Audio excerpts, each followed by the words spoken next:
Sorry, I was chewing. Hot tamales.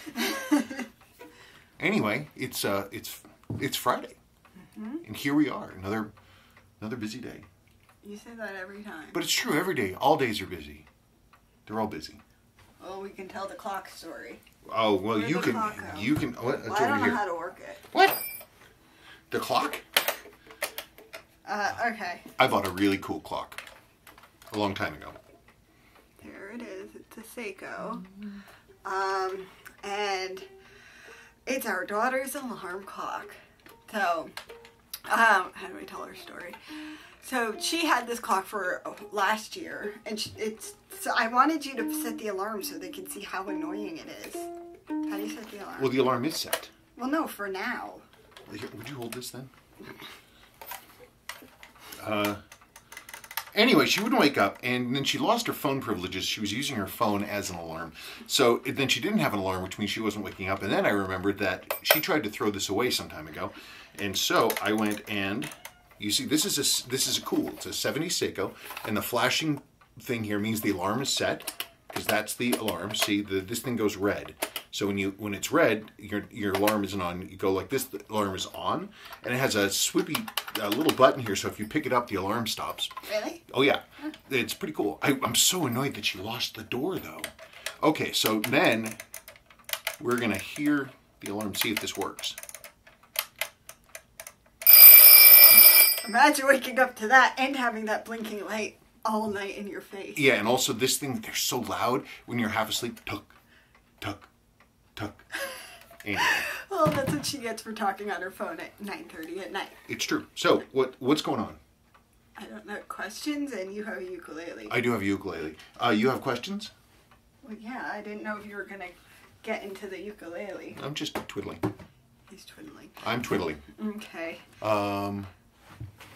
I'm just seeing how the microphone's doing. Anyway. Oh, hang on. I already did it. Oh, you did? Yeah. I put it on airplane mode. She already did it. Okay. I'm being fancy and using my iPad this time rather than printing paper. Okay. From Ayobuthayana Mega.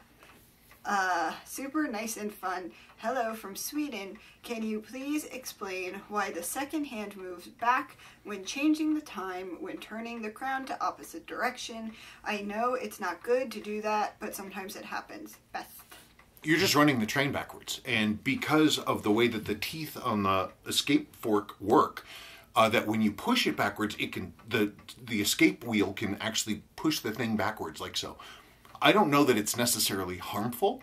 I mean, those parts, the escape wheel teeth and the pallet fork, they interact all the time for years. The thing's running, so I don't know that running it backwards is really a bad thing. I don't do it myself. Oops. What? When I have to set the time. Well, no, I don't think it's that big of a deal. It's just nothing I really ever think about. The thing goes backwards because you're turning the train backwards. Well, you're the one that knows how the innards work. Okay. I already described it. We already know how it goes. Okay. From Alexander Venkov. Hi, Spencer. May I ask you, the original case and bracelet of a Seiko 6138-0012 from September 1977 must be polished or satin. Thank you for the answer. And I have to go save the cat. Oh, okay. He's annoying. I know he's annoying.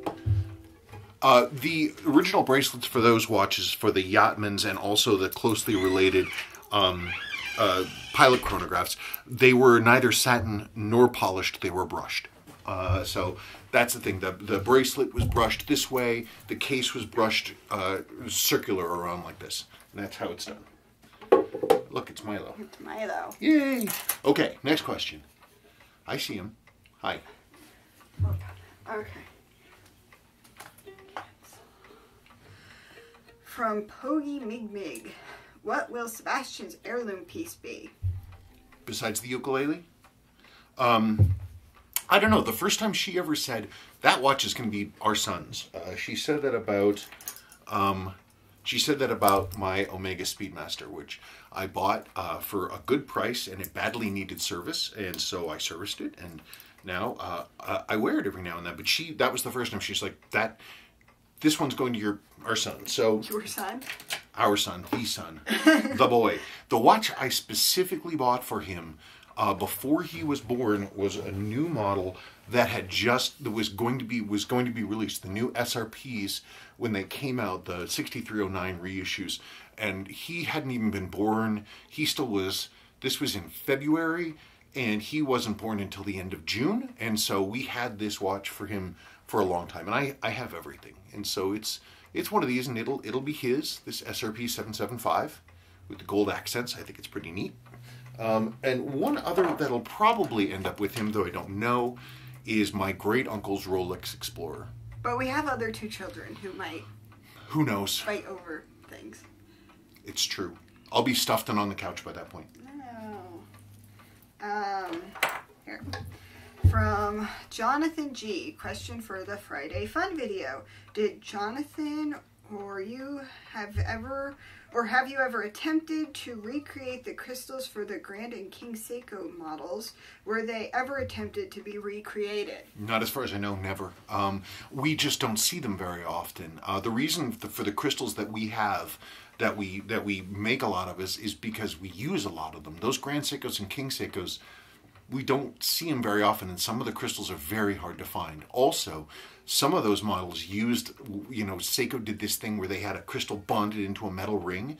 They did that for a little bit with the 6139s, but then discontinued it pretty early. But they kept doing it through and into the 70s with Grand Seiko and King Seiko different models. So there's a lot of variety. When it comes to something like that, I have to try to see if I can find new old stock or something, but there just aren't enough requests for that it would justify the expense of having them. Maybe that's short-sighted of me, but I've never been asked for one as far as I mean, if we were a big company, we could recreate every darn crystal there was, but we're just us. Yeah. Okay. From John the Computer Doctor. Should Seiko start using sapphire crystals in all their watches? And what is your opinion on Hardlex crystal? It seems some people hate Hardlex and some don't, so would be interested in your thoughts on the subject. Well, we sell Hardlex crystals, so we don't dislike them. We like Hardlex crystals, and I'm certainly, that's what I personally prefer. There's a lot of received wisdom when it comes to crystals. People see other people say, oh, sapphire's the best, and so when you're given that kind of knowledge, you hold on to it, and people may not have the resources to really consider it. Sapphire's a lot harder. It's a lot more brittle, and what that does is that means that it's more scratch resistant. But the problem is that means if you hit it hard enough, it'll just shatter. It's like a phone, right? Yeah, it is, exactly. So it's like your iPhone. That's like Gorilla Glass, and so that's like like an artificial sapphire, I believe.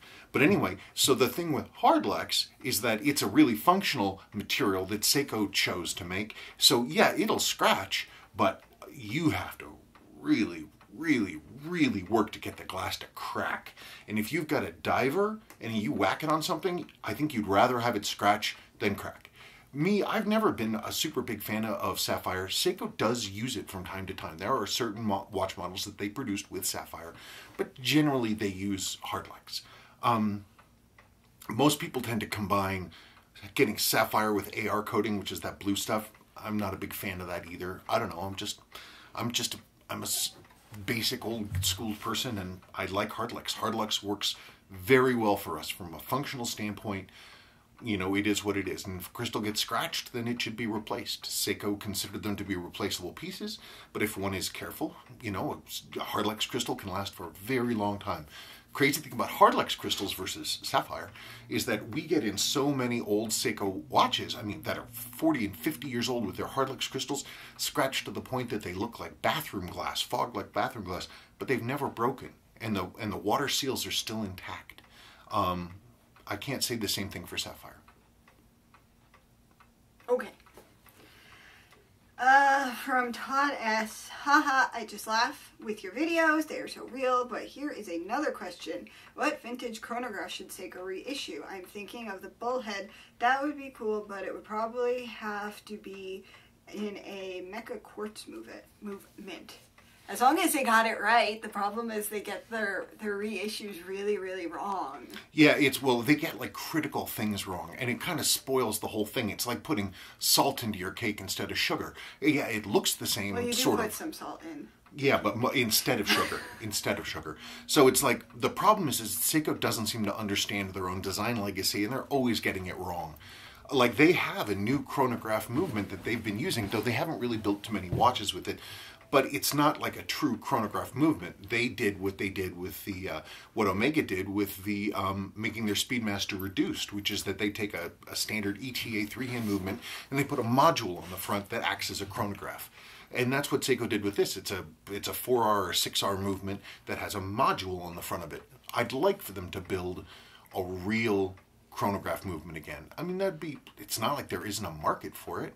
But the problem is when they do have actual chronographs, which they do, their price points are ridiculous. It's like Seiko wants to be this luxury watch brand. Dude, Seiko, that's not your strength. That's not your market share. That's not the place where you were. You either are producing just the cheapest possible watches. You know, you can get an SNK 809 for, I think, $70, or you can buy a spring drive reissue of something for $5 or $6 grand or whatever. It'd be nice if you had that mid-range watch, again, in like the 500 to 800 range, that was good and durable and lasted and was supported. But, you know, I doubt that's going to be a chronograph. It'd be neat. If they were going to reissue a chronograph, boy, if they reissued the Gold Pogue, I'm sure people would be pretty excited about that. I think they really would be. I think bullheads are super cool, but they're not as thought about right now as much as, say, the 6139 single register chronographs. Boy, if they reissued the Pogue and they did it right, they could make some real money. But they won't do it right, and so, I don't know. Who can tell? Okay. Sorry if I sound cynical. It's okay. From DJ Lakin. Good morning, Spencer. If you could answer a couple of questions, that would be great. I own a Grand Seiko 9F Quartz. What are your thoughts on these watches? And I have now been wearing a Phoebus? I've never heard of that watch brand. Wavemaster constantly for around 8 months, unbelievable value, with the NH38A Seiko movement. If I wear the watch 24 hours a day, the accuracy is -1 second, if not better, but if taking it off at night, it goes to approximately 3/4 seconds slower. Is this to do with regulation or power reserve? Great show, keep up the good work. Cheers, Dave, Staffordshire, England. Second question first. When you change movement, attitude on a watch, whatever position you're in, you're going to get loss or gain in time. It's one of the things with an adjusted movement is you hang it in different things, dial up, dial down, pendant, that kind of thing. And then you look at the loss and the gain and you average it out. Now, a movement like that, like an NH38, is not going to be really regulated. Seiko's not really doing regulation at that level. But what you're describing, that level of accuracy, that's fantastic. That's great accuracy for that thing. I wouldn't touch it or worry about it at all. What was the first part of that question? I've never seen the 9F quartz movements personally. They're high-end stuff, and boy, Seiko does do quartz well. Their quartz stuff is really nice, and I'm sure that's extraordinarily accurate. I'm sure the build quality is great. I don't really have much to say about them, though, because I've never seen them personally. I have seen a lot of their earlier high accuracy quartz and very fine adjust quartz movements from the 70s and the 80s, and they are very nice. And I have to assume that they've carried that tech over, because quartz is kind of near and dear to Seiko's heart. Okay, here's a long one from Will Charrington. Oh, I think we need to break this one up. Okay. Because that's a lot of stuff now. Okay. So why don't you ask one of his questions and I'll answer. Okay. Dear Spencer, been watching your videos for some time now. Great job by you and Sabrina. Well done.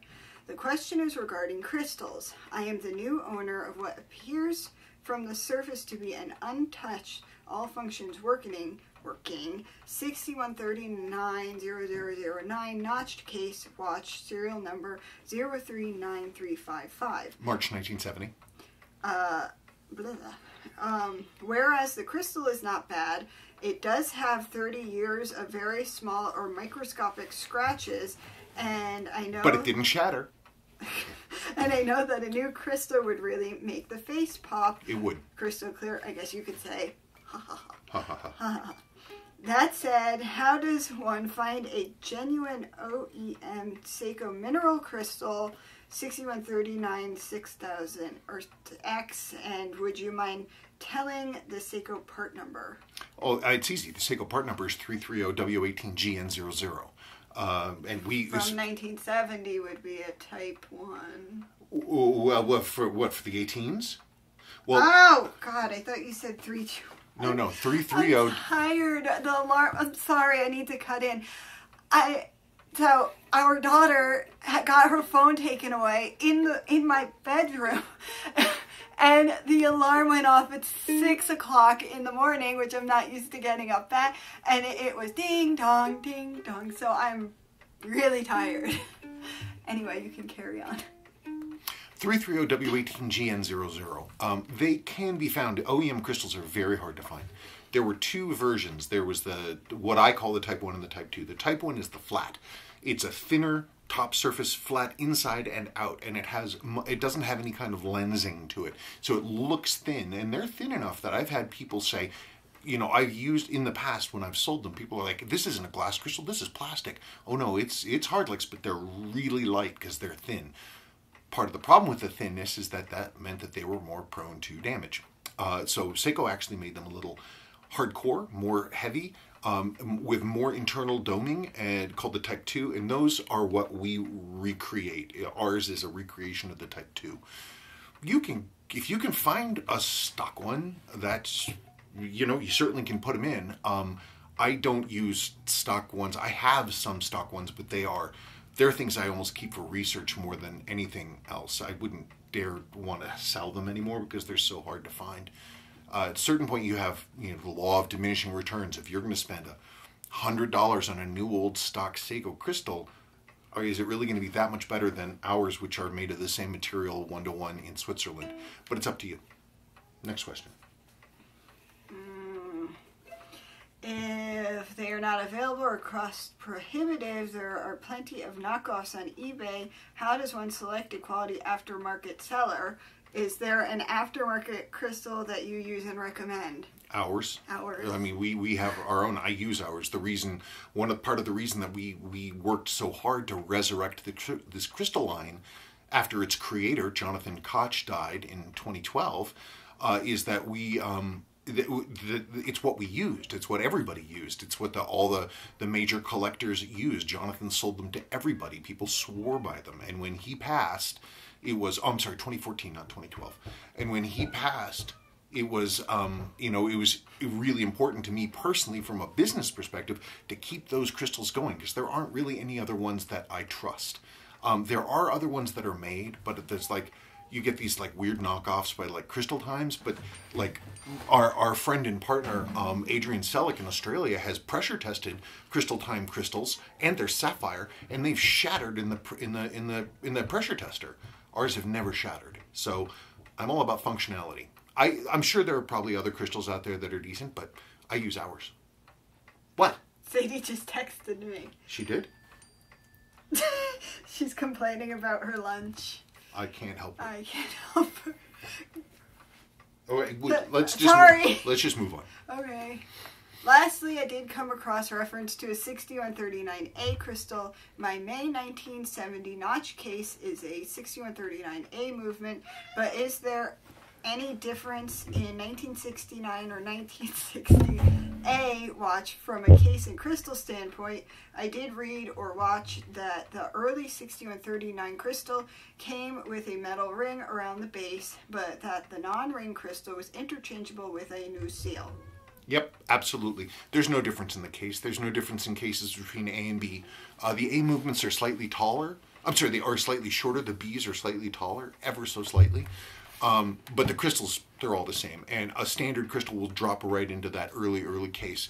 I almost never see those early 6139 cases with the metal ring.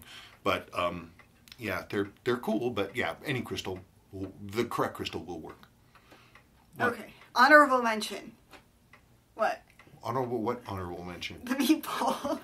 Lots of people said that it's meatball or lollipop. I don't know. I had no idea what it was called. I mean, it's a sweet pan that has a loomed tip. I mean, and there's all different kinds of different ones that have it, and I don't know. I still don't know what it's called. A lollipop. Lollipop or a meatball or I don't know. It's okay.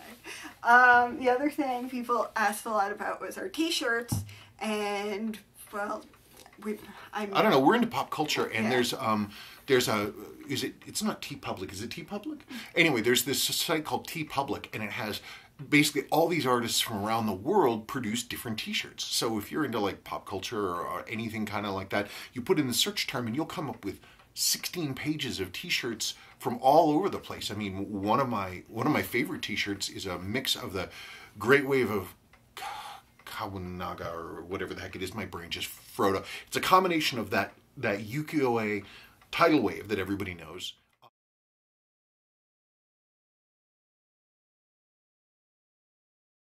Combined with the cover design of an early Joy Division album.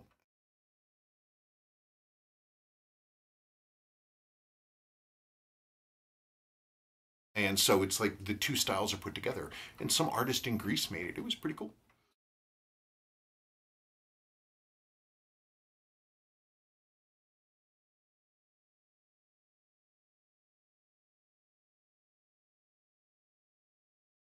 And I'm at the end of my new shirt, so you're going to start seeing repeats. I just grabbed whatever shirt's on top. Oh, okay. And lastly, people think I'm bored. I'm not bored. We've been doing this for a long time, and I've heard lots of things that people ask, or what he's talking about makes no sense because I need to see the watch, or I'm looking down and I'm reading a question, or today I was looking at this majestic creature running around yelling. But I don't know. I would do more videos with him that I talk like the Vietnam watch. I just don't know what to talk about. So I don't know if anybody has a suggestion or something because you want to see me more or not. I don't care. Yeah, I don't know. Well, we're going to get an opportunity to actually restore. You're going to once again have all 3 of the SOG watches. He sold mine without asking. You never wore the damn thing. I took it off because I was cleaning the bathroom. And she plunked it on my desk. Because I forgot about it. And I'm like, I guess she doesn't want this anymore. And then he sold it, and I'm still unhappy. Well, we have another one, but it had some major water damage, but that's going to get restored at a certain point. So when we have all 3, maybe she can talk about that. Okay. I don't know, not much else really going on. I didn't bring down Silver Surfer. Oh well, silly of me. That's it. I was going to do some show and tell on Silver Surfer, which is a 6306 7001 that I got in trade in pieces. The buyer bought the watch from Florida, and in the auction it said in big letters, "Watch is not water resistant." Well, the watch shows up to the guy, and it's got liquid water inside of it. Like there's literally like water inside the watch. So it was challenged a little bit, and he ended up buying another 6306 that I found for him on from Hiroki Japan on eBay. And so then he traded the water watch into me. But it is very interesting because it has all silver resist text. Normally it's red, brick red, and it fades down to different colors. But this is like, it's silver, which I've never seen before. So I call it Silver Surfer, and I just finished it. What? I just finished it, and I have a teardown of the movement, and I want to talk about the dial a little bit, just because it's an unusual and cool watch. But I'll make that Silver Surfer video another time. Pongo came down because he wanted his Chewy, not that he wanted. I gave him his Chewy. Well, I don't know what he wants. I don't know. He probably wants to go out. Oh, okay, then I gotta go. All right, well that's it. Anyway, I got to go to work, and I got to put the ukulele away. Jeanette, isn't it lovely? Isn't this thing beautiful? Isn't this a beautiful, beautiful, beautiful, beautiful thing? It's a kamaka from Hawaii. Very cool. So it's nice because I used to play in bands and bass and guitar and all that other kind of stuff. And those instruments are loud, and this one is quiet. So we can play little songs, and that's always fun. Okay, because life is better with music. Hey, have a good week and a good weekend. Talk to you later. She managed to corral the dog. So you get to see Mr. Oopie. There he is. Piggy. Anyway, this is Piggy. He was a used dog when we adopted him a very long time ago. And he's sort of a nervous wreck, but he's a sweetie. Yeah, because people tend to say, ooh, dachshunds are so cute. And then they adopt them and they're like... Then they find out what dachshunds are all about. And so we're his third home. What? We think he was abused because it took a lot of work to get him He's to a pretty neurotic people. dog. He's even for a dachshund, which are a neurotic breed, he's a neurotic dog. But he's our Oopie. Yes, and he's 11. I don't know. He's a tweenie. He's a tweenie. So I'd show you more, but I don't want to freak him out. You could tell the story of him eating the bread. So at a certain point, I was living in California. I was working a job out there back when I was still doing corporate stuff, and Sabrina was living with my parents. Well, he was finding a place, and then so I made 2 loaves of bread, and then nobody was home, and I left and went about my business. And then I come home and see his mother yelling at his father, who was like, I didn't eat the bread. I don't know what you're talking about. And we were looking, and we realized that Pongo moved a chair and got on the table. Got on the kitchen table. To run across it, to get onto the counter, to run across it, to get around the sink. Yeah, around the sink. To get to the bread, and he ate a loaf and a half of bread. So his dad was getting yelled at, and then the dog is over on the kitchen floor looking like he was going to die. The only time I imagined he ever looked fatter is when he got a giant ham bone after Easter. And I didn't realize how much of it was actually edible. I thought it was just a giant bone. Turns out that he must have gotten probably 2 or 3 pounds of ham. This was a very long time ago. Very long time ago. He's not a fat dog. And nope. Anyway, so that's the oopster. Mm-hmm. Smookby whoops. Anyway, she got the dog and I thought I'd grab him. That's it. Enough show off. Bye-bye.